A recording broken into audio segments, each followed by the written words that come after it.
And we're in. Welcome, dear viewer, dear listener. Random Access Memories, a retro gaming podcast with me, Ian Lee. Every week, I ask my guest to bring in a retro game. I never define what that retro game is. I just let them. I never define what retro means. I just let them bring it. This week, it's DJ Slopes. Do I call you Daniel? Do I call you Slopes? What do I do? Everyone asks. You call me whatever you want, within reason. Now, you're a YouTuber. Yes. Your channel, man, is fantastic. We met in Blackpool last year, doing this weird thing where we were on stage doing some sort of quiz or something. It's very peculiar. Yeah. It was who was that? It was Jason Bradbury, wasn't it, from the Gadget Show? Yeah. And what was the young woman's name? Trista Bites. Trista Bites. Yeah. That's right. Yeah. A couple of good eggs there. Yeah. No. Very, very lovely people. I enjoyed them a lot. Absolutely. Yeah. We was part of like some retro quiz, and then they were doing. What did they? There was one part where they had lots of movie posters that they mixed up, or something like that, or game posters they mixed up, wasn't there? And then there was the music round where we remixed loads of like 80s songs. Yeah, we had to work out what they were. I seem to remember doing terribly on there, but that's okay. I've done terribly on many quizzes, so I'm cool with that. Did we not win? I can't remember. I don't think we did. I thought we'd lost. So we were on the same team, and we got chatting. So we're up on stage for half an hour, and constantly getting told to stop chatting as well, if I remember correctly. You were getting told off for chatting. And you telling me about your YouTube channel. Yes. And I went home the next day, and I looked up your YouTube channel, and I was hooked, man. I was hooked. Cheers, man. I went for the kick scammer section. Tell people about your channel, because it is worth checking out. Cool. So there's essentially two sides to my channel. I've got the retro gaming history stuff, like documentaries based on classic gaming franchises. So I'll take something like Golden Axe, Streets of Rage. I'm a big Sega fan, so a lot of them are Sega based. I've got about 100 of those roughly, and I'll look into the entire history and make like the best possible documentary content that I can make based on that particular franchise. So you got that side of my channel. And then on the other side, I'm really obsessed with Kickstarter and Indiegogo and different crowdfunding websites. And then I try and find the scams based on those crowdfunding. And there is a lot. There is a hell of a lot. There's a crazy amount on there. Do you ever get, and your videos are great. It's not just there's this scam and it's a dodgeball. There's a lot of work that goes into it. There's a lot of research. There's a lot of editing. We'll talk about the editing in a bit. But you do a lot of research. Have you ever had any kickback from any of the scammers? Have any of them got in touch and said back off? Yeah, I've had a few. Let me think. So the big ones that I can remember is, so I actually spoke to someone. Okay, which one would I go with? Okay, so there was one that I did where basically I went in a bit harsh. It was my earlier days, and maybe I didn't really know what I was doing as much. But I think the title of the video, it's still there. You can go and find it. Was just like the Kickstarter scum that ran away with your money 7 times so far, or something to that effect. I think it was called. Or scammer, maybe I said the Kickstarter scammer, not a scum. Yeah, but either way, this guy, and he was a bit of a Hollywood, an elite Hollywood extra. So he was an extra in a lot of movies, and I'm talking like Fast and Furious franchise movies, the Oceans movies, and all these like big, like Walking Dead. I think that was his biggest claim to fame. I think he was the guy that held the infamous baseball bat before it got handed over to the main guy. So that was like one of his bigger roles. He would do a project, it would fail. And then he would do another project and try and earn a bit extra on that one so he could do the next one and then use the money for the following one, and he would do it again and again, and he just got so out of control. So I did this big expose on him, and I went up, and I remember it was like the earlier days of my channel. I was like saying to my wife, who was helping me with the research at that point, and I said to her, like, I wonder if this guy will ever actually see this video. Am I like at that stage yet, like where I'm that amount of notoriety, you know? And then the next day, or like 12 hours or something like that, I got a Patreon from him. He signed up to my Patreon. Oh, wow. And I was sitting there like, well, this is weird. Like, I don't know what to do about this. I mean, there's nothing hidden on the Patreon. Yeah. Like, that video is now live. He can see my future videos if he wants. He probably won't want to. And then I was thinking to myself, hey, if he wants to pay me like a pound or $1, I think it was back then, let him. And then I was thinking, no, actually, you know, I probably should give him his money back because I'm actually now taking money from someone I've just said Yeah. is stealing money from people and not delivering the products. So I said, look, hey, you want to chat about this? I sent him a message. You want to do a little interview and get your side? He never replied. I refunded the money, and that was that. How funny. Yeah, really bizarre. And it was him because it was from like his website was like the name of his email, you know. We are recording this in March 2024, and 2 or 3 weeks ago, the whole internet was alive with the infamous Willy Wonka experience scam. I am a huge fan, DJ Slopes, of those. Every Christmas you'll get this Winter Wonderland scam where it's like 40 quid a ticket and you go in and it's like foam on the floor and it's you know, a bored elf. Have you ever been along to any of them before? I haven't. I'd love to. Have you? I went to one, but it wasn't a scam. Right. And the reason why is probably because it cost a stupid amount of money. Like we're talking a holiday's worth of money on 4 hours or something, you know. It was ridiculous. It's called Lapland. It was very, very good. Very, very good.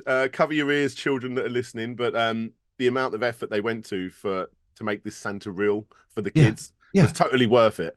But maybe that's why that was like hundreds and hundreds, almost £1,000. And what to go and see it? Yeah. What?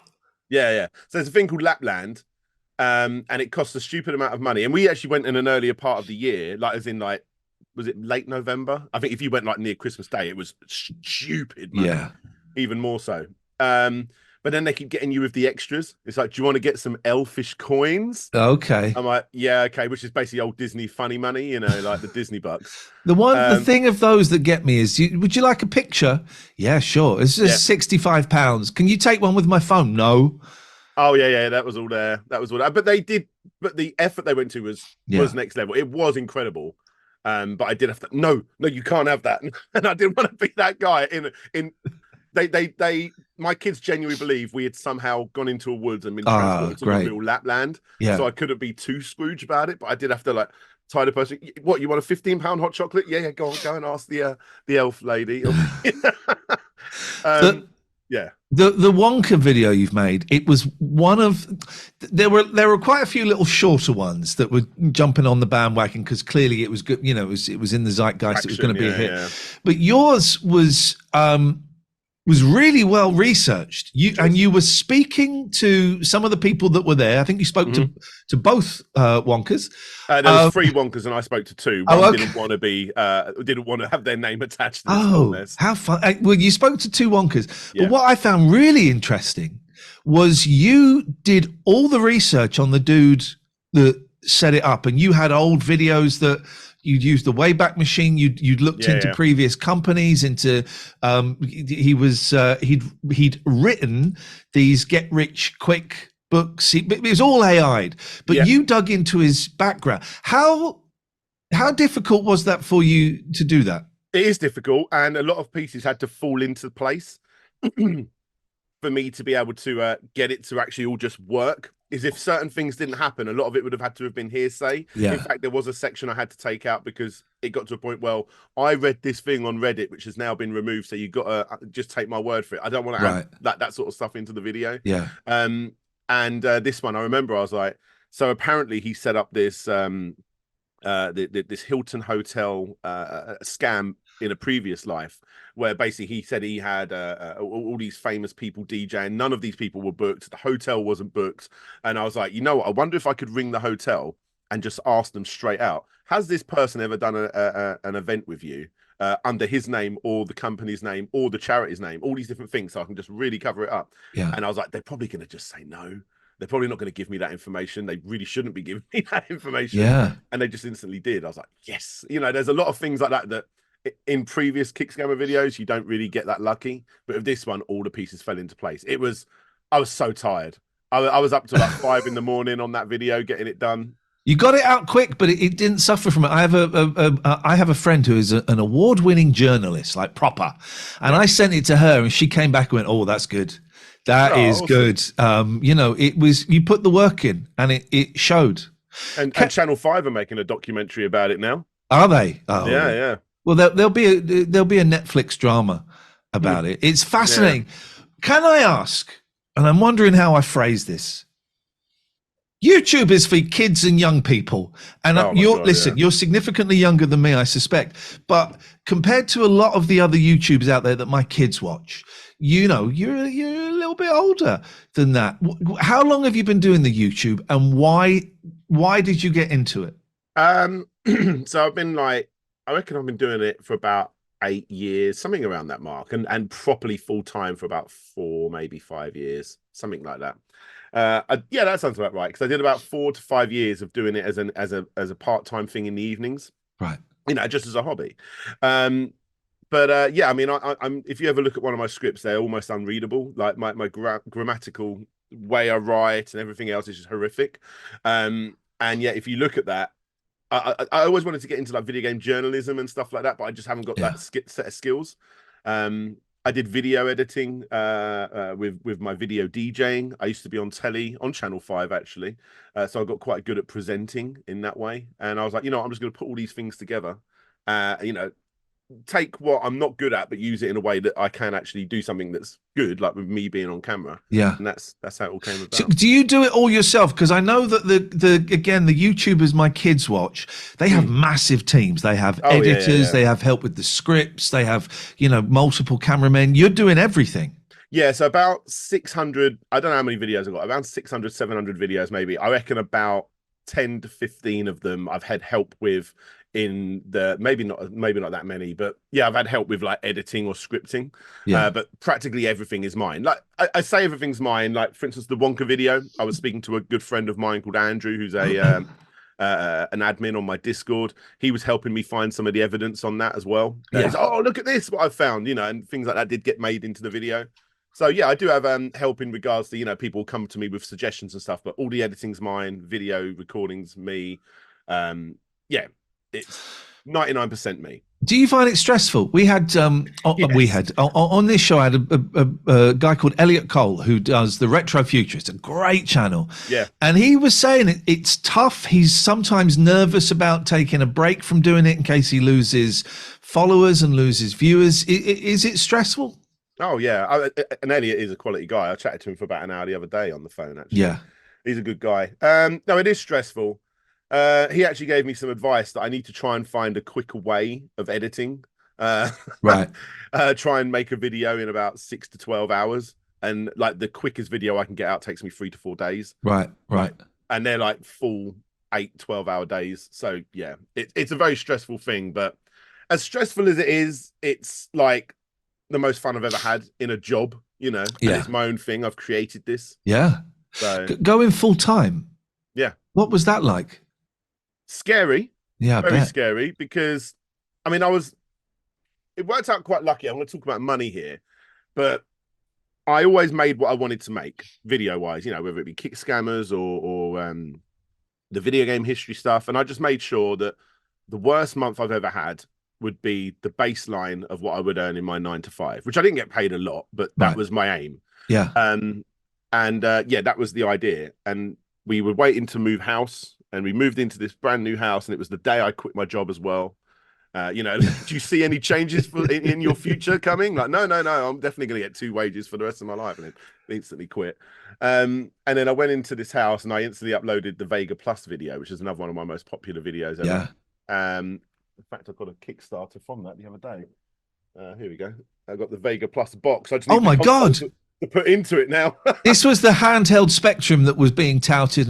I think, is it still being touted as a possibility, or is that one gone away? No, it's not happening. But there are, as always is the case, box with is things great. like this. Oh, yeah. It's beautiful. It's really nice. That's gorgeous. It's a super limited thing. Like the ones that did get sent out now are like they're for the most part broken, don't work. They ended up coming in literally a shoebox, rattling around. And then there's a hardcore group of fans that obviously big Spectrum fans and love this thing for the history of it. Yeah. And they created a Kickstarter for this box, and yeah, here it is. But no, I released that video, and it was the first time I'd ever got backlash properly off of a kick scammer video. Right. And I was getting takedown requests. I was getting all of these things happen, and I was like, oh my God, and that just adds to me being so scared. Yeah. Luckily I grew a backbone, and I'm glad you said backbone. Yes. Yeah. a backbone and just like, you know what, let's just see what happens. And I released it, and that's I mean, yeah, added to me being very scared going full time. Yeah. What did you do on Channel 5? I had my own TV show. Me and a group of like 4 or 5 lads. It was essentially a family-friendly jackass. It was just basically Oh, a bunch of lads being stupid, getting drunk, doing silly things, and it did okay. And I always bring this up with Jason Bradbury, the host of the Gadget Show. He didn't know about this, but we was in fights with the Gadget Show for that time slot. And they got the time slot, and we got what was believed to be the better time slot, or at least that's how it was sold to us. yeah. In Yeah. actual fact, we was on the same time as Coronation Street, and killed us. What was it called? Human Guinea Pigs. Oh, wow. Yeah, they North One Productions, the company that made it for Channel 5, actually uploaded them recently onto in their unedited form on their YouTube channel. Oh, mate. Well, that's where I'm going straight after this. It's embarrassing stuff. I've got like big long hair and all this sort of stuff. Yeah, it's about, I don't know now, maybe 20 years old, something like that. My entire life is on YouTube, so yeah, I get the embarrassment with the hair and the looks and all of that. Yeah, stuff. yeah, sure. We should probably talk about the game that you've brought. Yeah, what game have you chosen as your retro game for today? It's such an obvious one. I was going to be cool and choose something a bit niche, but Yeah. I can't deny it. This is generally my all-time favorite game. Plus Sonic 3, which is also So you're holding up Sonic and Knuckles on the Mega Drive. and Sonic 3. I like that you've gone popular because it is very tempting to show how cool we are, because I know this obscure game, but and those games are great, and we've had those brought along. But it's okay to have something big and popular. Why Sonic and Knuckles? It just like I was a massive fan of Sonic the Hedgehog. I was a serious mummy's boy. Like I nothing was better than my Amstrad. Even when someone showed me an NES, like it's not as good as my Amstrad. Like I convinced myself that my terrible Amstrad games were better than Super Mario Brothers and what Amstrad? A else. CPC 464? That was exactly it, and color monitor as well. You got the color monitor. Well done, yeah. And so yeah, I always convinced myself until I went to a Halloween fireworks night held by Invicta FM, if you remember them. I do remember Invicta FM, yes. And they had a Sega bus. I was like, I didn't even know what it was. I was like, yeah, go on, I'll go check that out. Saw Moonwalker downstairs, which I quite liked, a bit of Chuck Rock. And then I went upstairs and played Sonic the Hedgehog, and I was just like, this is the best thing I've ever played. Yeah. And I think that's the best version of those classic games, Sonic 3 and Knuckles. How old were you? I'm trying to think where I was living at the time, maybe 8. Oh, God, you're a baby then. I go back to my earlier comment and apologize for saying that perhaps you're a bit older than some of the YouTubers. I'm 40. I'm 40. Okay. Yeah. Still a I'm baby. 40 now. Yeah. Okay, so you see that. Mm. What happened? What was it? What happened in your brain? What was it Well, like? it's just like you see, you try and play a platformer, and this is not a bash against like Amstrad CPC platformers. You know, I had a lot of fun with Jack the Nippers and stuff like that, but they're all very static, and the screen will just like next screen, and I'd convinced myself this was better, but now I'm playing this Sonic the Hedgehog, and I'm like picking up momentum, and I'm spinning round, and I'm jumping on things, and the music is unbelievable. Yeah, I'm like, this is unreal good. Like this is so good. And I think it was like the first time, because I was such a mummy's kid. I don't mind admitting it, but like I remember when they came in, I was like, this is the best game I've ever played. Like this is so good. Yeah. And then I went that Christmas I got the Mega Drive for Christmas with Sonic 1, 2, Streets of Rage, another classic, and Fantasia not so much. Yeah, and I played, and I was just like, they were so good. And every time a new Sonic game came out, I played them for better or worse. Like Sonic Spinball, I didn't enjoy that too much. But when I got Sonic 3 and then eventually Sonic and Knuckles, I'll never forget that moment. I know there's a bit of nostalgia there that's helping me choose that game, but it still is a solid game that I will complete pretty much every year or every other year to this day. Okay, so you're going back and playing it then? Oh yeah, for sure. I kick myself for not buying the Japanese version of Sonic and Knuckles because I need to get that in my collection. It's genuinely my favorite game. Yeah. What do you think of the Sonic films? I mean, they're okay. They're fine. I loved taking my son, who was about the same age as I was when I got into Sonic, to go and see it. But it's a different world now. Sonic the Hedgehog. Like the 3D Sonic games, they're fine for what they are. I enjoyed the film, and I took my boys, and we had a blast. I thought the both of them I thought were great. I thought Jim Carrey was great. I thought I love Jim Carrey. He's great. Can't remember the guy who hangs out with Sonic. Can't remember. Matthew Madsen, is it, or something Madsen? It's something like that. Did you ever see he was in a TV series called Jury Duty? Yes, it was from the people that created The Office, the American Office. Yeah. If you've not seen it, dear listener, go and check it out. It's basically it's a trick where they get this guy to think he's on real jury duty, and everyone else is an actor. This Sonic guy, it's not Matthew, is it? No, it's not. It's James Marsden. Well, you were close. And it's not the guy I was saying. It was actually one of the gangsters, wasn't he? In like Reservoir Dogs. Yes, it's not him. But yeah, this guy's in it and playing himself, and it's just a beautiful show. Yeah. No, I love the cameos and stuff like that. Yeah. It's one of those things. Like they're not going to ever make a movie that's hardcore for the fans. It just will not appeal to the masses. It would go too far that way, so I appreciate it. Like we as a family all enjoyed it. Like my wife's not really a gamer, but she had a lot of fun with it as well. So yeah, I appreciate it for what it was. Sonic is weird. It's one of those characters and franchises where I would suggest, and you might correct me, they've muffed it up more times than they've got it right. They've made some terrible Sonic games. It's insane how loved he is, because unfortunately, even with me being a big fan, there's more bad games than there are good, unfortunately. And you can see why they keep putting them out, because it's a huge character for Sega, and there was that Sonic Mario rivalry, whereas Mario, most of the Mario games are excellent and a progression from where they were. Sonic, they just keep muffing it up, and I wonder if they've kind of lost the spirit of what those first few Sonic games were. We'd never seen anything that fast on a video game before. And it was so iconic that everyone tried to copy it back in the day. And obviously you got games like your Bubsies and stuff like that, but no one could really pull it off as well as what Sonic could. Zool to an effect as well. All great characters, kind of, but like Sonic the Hedgehog was next level. It was a lightning in the bottle moment, because even when it was originally made, it wasn't supposed to be the game it eventually become. There was you were supposed to chase a girl called Madonna, the Japanese wanted to, and it was all going to be like he was going to be in a band and all this other stuff. And America got out of it. No, we need to make this character more hip and cool and 90s, radical. So they Americanized it a little bit, and what we ended up getting was a bit of Japan, a bit of America put into one, and that's what made it so great. It's just it was so the way they felt was just so perfect, that original trilogy plus CD, and I think they've only ever really done that again with Sonic Mania, and that was when the fans got hold of it. Right.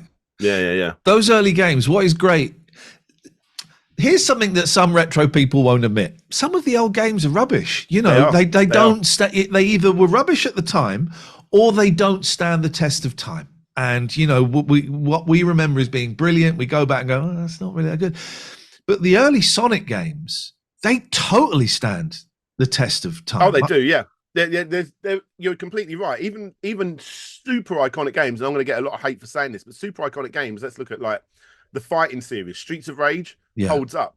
Golden Axe, Final Fight, not so much. They're games you need to learn the flaws to enjoy how good the game is. Right. Like, you pick up something like a Sonic the Hedgehog or a Streets of Rage, you can instantly play that and get better, rather than play it, realize how you've messed up because the game is designed in a way that's a bit flawed, and then having to go back and work out how to overcome those flaws. Yeah. So yeah, like you're completely right. You're completely right. A lot of games aren't as good as people remember them. And I think some of the games that stand the test of time are the simplicity. Sonic's a very, very simple game, and you're right. As soon as you're into it, you know exactly what you have to do. It's you're straight in. One of my favorites, and I think it's becoming my favorite game of all time, is Pac-Man, because it still looks beautiful. It looks absolutely stunning, and it's really simple. You've got one stick. There's no buttons. There's nothing. You've got no weapons. You've got one stick, and as soon as you see it, you know what you have to do. And my kids We go to those, those retro arcades where you pay like tenner or whatever, and you got Yeah. all the machines for free. We go to that, and my kids, they love playing Donkey Kong, and Yeah. they like watching me play Pac-Man, because I can get, on a good day, I can get to like the third or fourth screen, which is not great in the great scheme of things. But to them, it's like, oh my God, you're so good at Pac-Man. It's one of the few times I'm still cool with them. Yeah, absolutely. I mean, there's a lot to be said. You watch someone play like a Tony Hawk's or an SSX type game, and the fingers are going crazy on the control pad. And if you're someone looking in that doesn't know how to play those games, you're like, this is crazy. Like, I don't know how you're doing these things. Whereas you see someone playing Galaxian or Pac-Man or Space Invaders or something really true and good and classic. Yeah. Once you die, they want to have their go, because, let me see, I can see what you've got to do here. Yeah. There's an instant pick up and play replayability about those classic games. I've said on it before, I had quite a big gap in my gaming. The BBC Micro was kind of my last thing. I went away. I did play a little bit of Sonic a few times, but I didn't really get back into gaming until I saw Wipeout on the Saturn. Oh, yeah. And that's kind of me as well, a little bit. Well, I was going to ask, were you a gamer the whole time? Did you take a break for a while? I did take a break. I got obsessed with DJing to the point where it was just my life was DJing. Yeah. However, it was around 96, 97 when that happened. And I was obsessed with electronic music, like the trance music that was really big in the UK at the time. And the one game that I would just constantly play, or the one game franchise I would constantly play, is Wipeout. Yeah. I was absolutely obsessed with it. I was part of that PlayStation generation. I jumped away from the Saturn. I'd moved over to the PlayStation after. We used to have this guy come round, and he was the guy that built me my PC, and he check out this PlayStation. I was like, this is insane. Like the jump from the 16 bits, the Super Nintendos, the Mega Drives, to the PlayStation and Saturn era was mind blowing. That was literally 2D to 3D, like, and done well. I know they had attempts at that with Virtua Racing and stuff, but nothing like the PlayStation. And again, Wipeout, we talk about the speed of Sonic. Wipeout was so fast. It was so fast. And you got that techno music bumping out in the background. The first CD soundtrack I ever, I've got my headphones on. Don't strangle yourself. Purchased was, is it not? It's not here. You know why it's not here? It's because it's in the car. Wipeout 2097. First CD video game soundtrack I ever bought was Wipeout 2097. It's just like the music pumping with that fast, like learning all of the route. I was obsessed.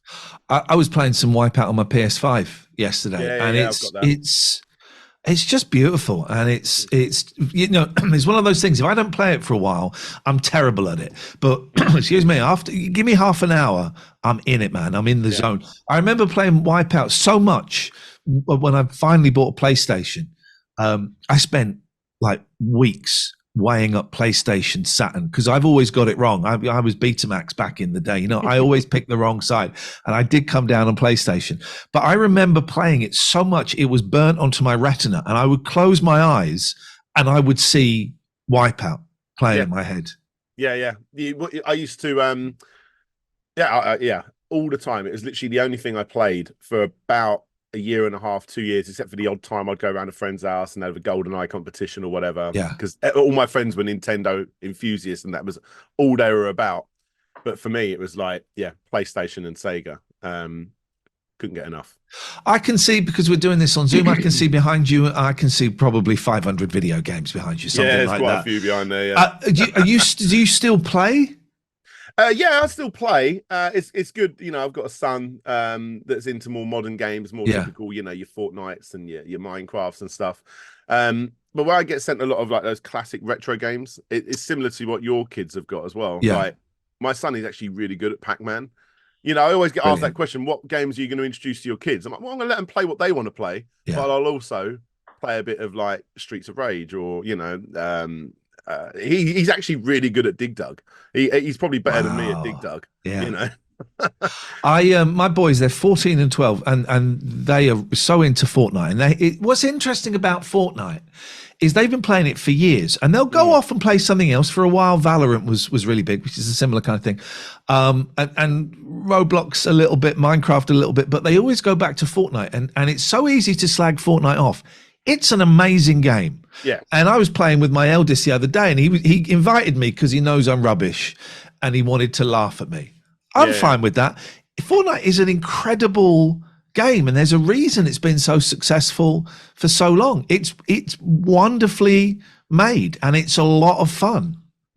Oh, it's the same. You look at something like the early days of Quake and Doom and LAN parties. It's that kind of vibe, but they've managed to get that community spirit of, like, you know, constantly fighting your friends, being the last one standing, and modernized it and commercialized it, which I know is probably the reason why a lot of people that are into those games don't like Fortnite. But again, I tell you what, like, as much as you slag off people do slag off Minecraft and Fortnite, if I was a kid in this day and age, I would be all about it. You know, people talking about how great you know, this character is now that they're in Super Smash Brothers. If people don't know the amount of characters that are in Fortnite, it's like the greatest crossover of all time. Every so often my son will come in and he'll be like, "Dad, who's Ash Williams?" I'm like, "What?"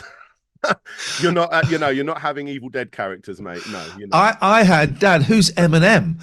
Because he did a concert a little while ago, and those events, you still get millions of people tuning in for them. I watched that particular event with my son. I was like, this is a new level of gaming now. This is so beyond what I grew up with. I love it. I love it so much. But then yesterday, my 14-year-old was going, "Have you heard of a game called Rainbow Six Siege?" And that was a game I was obsessed with, partly because you could team kill, and I'm a big fan of the team kill now and then. And so now, last night, I bought him Rainbow Six Siege, and he's playing that. And he also recommended this game to me called Iron Lung, which is where it's basically a maths game. You're in a submarine, but you can't see anything, and you've got to use the coordinates to navigate to certain places. And it looks like an 8-bit video game, right? And it's interesting seeing them going off and discovering some of either the older stuff or stuff that looks like it's older. Yeah, I'm just looking it up now myself. Actually, I'm going to check that one out. I was playing it on my Steam Deck, but I couldn't save it. It's great, but it's really hard. It's a maths puzzle disguised as a submarine underwater, so you're under blood, kind of thing. So how do you find? I'm going back to the kick scammers thing, because this is my favorite bit. I think I watched nearly all of yours in about 2 weeks. Awesome. Honestly, I love them so much. I remember when we first started talking, I showed you the Amico one first, and that was the one that hooked you, wasn't it? The Amico stuff, I was at the time facinated by the whole Tommy Tallarico, this console that is vaporware, and the kind of scammy elements of him, and it continues. How do you find it? Do people tell you about them? Do you go trawling through? It's all over the place. It used to be a lot easier because in the early days of doing Kick Scammer, there was lists, you know, like the worst Kick Scammers. So it was quite easy to find them. I went, here's an interesting one. Let me do a video about that. Let me dig deeper into that particular Kick Scammer. But nowadays, like, it's literally pointless. Every 6 months or so, I'll do it. I'll go to Google and I will type in worst Kickstarters, worst Indiegogos, and I will just find the same ones over and over for about 5 pages. So I just can't do that anymore. I have got groups of people in my Discord that constantly suggest stuff. I do get people emailing all the time, unfortunately, and please continue doing that if you're listening, people. But 9 times out of 10, it's someone saying, "I got this game. It's not as good as I thought it was going to be." And I'm like, well, that's not really a Kick Scammer. Plus, another hard thing nowadays is I don't really like doing the story and then they ran away with your money. As good as that is, it's been done, and I've done 100 videos, so that story's been told a lot. I really need something with a good angle to tell as a story. I mean, the Amico one, there was so many angles with that one, for instance. There is no answer. They're all over the place. Go and have a look at Slopes' Amico story video. The Amico scandal. And then once you get a sniff of that story, that is one hell of a rabbit hole to go down. There's so many other videos. H-Bomber Guy did one specifically about Tallarico, but that obviously covered it. And there's so many. Do you have beef with any other YouTubers? And the reason I asked that is the English scene is very different. The retro English scene, British scene, excuse me, is very different to the American retro scene.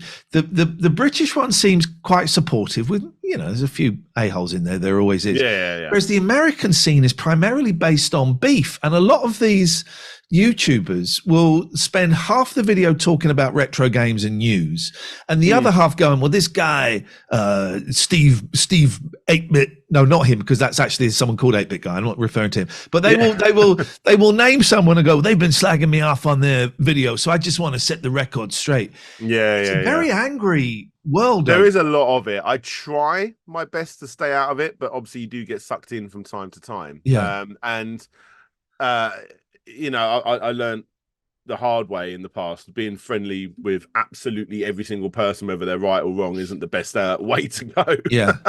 I don't know. Like, I mean, I'm not going to say names, but out of everyone I've ever messaged, there are a couple of, like you say, bad eggs in the UK scene, without a doubt. I'm sure people know who we're talking about with that.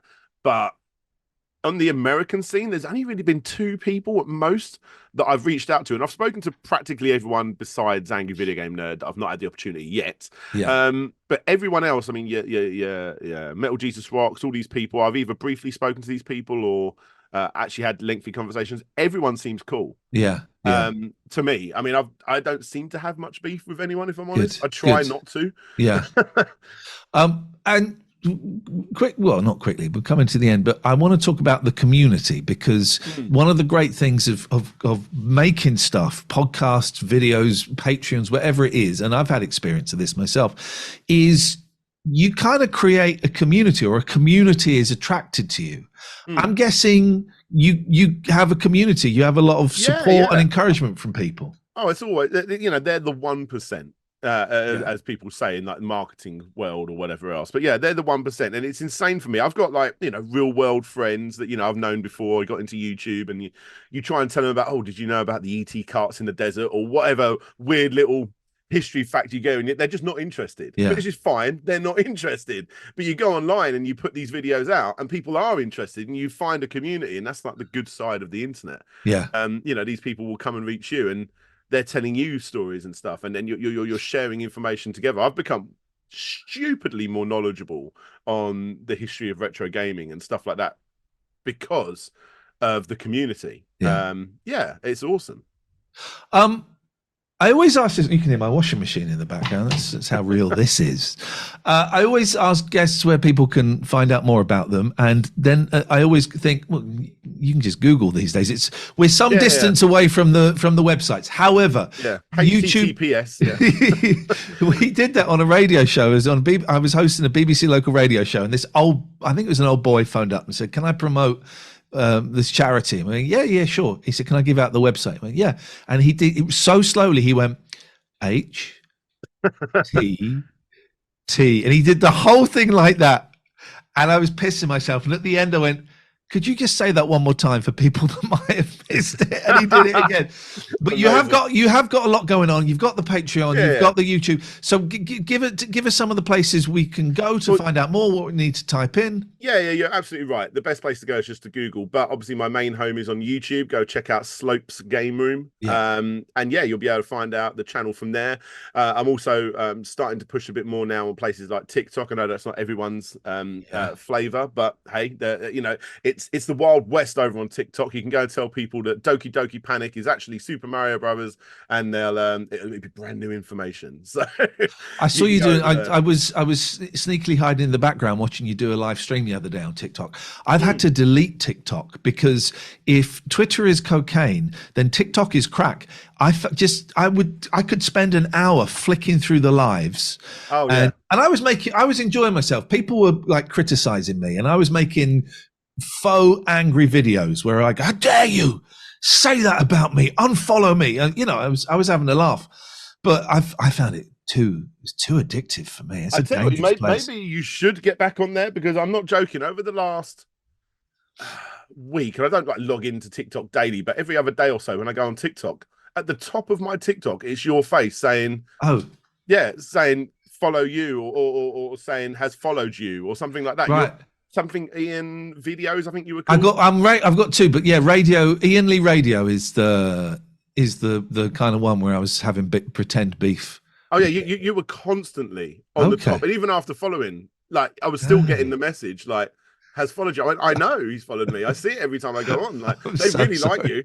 They're Well, really promoting maybe you. I'll go back. So go and look for Slopes. Go and look for DJ Slopes online, and I promise you, you will not be disappointed. Thank you so much, man. I'm worries. so pleased that we bumped into each other and met each other at that event in Blackpool, because your videos have brought me so much joy. I mean that. Oh, for sincerely. sure. It's great knowing you as well, because normally when I tell people like, oh, do you know insert retro gaming YouTuber here? They're like, no. But when I said I'm going to be chatting to Ian Lee, they're like, oh, I know Ian. That guy, I used to like him. I'm just going to acknowledge my Patreons, if that's all right. I want to say thank you to Martin Warren, to Craig Hannon, to Sean Hughes, and to Harsh Singh. And the executive producers are going to get the salute. You're getting the salute. And those salutes go to Andy Goss, Tim Nichols, and Mark Gidley. Thank you, thank you, thank you so much for your support. DJ Slopes, it's been an absolute gas. I've really enjoyed talking to you. Yeah. Thank you, man. Awesome. Thank you so much, buddy.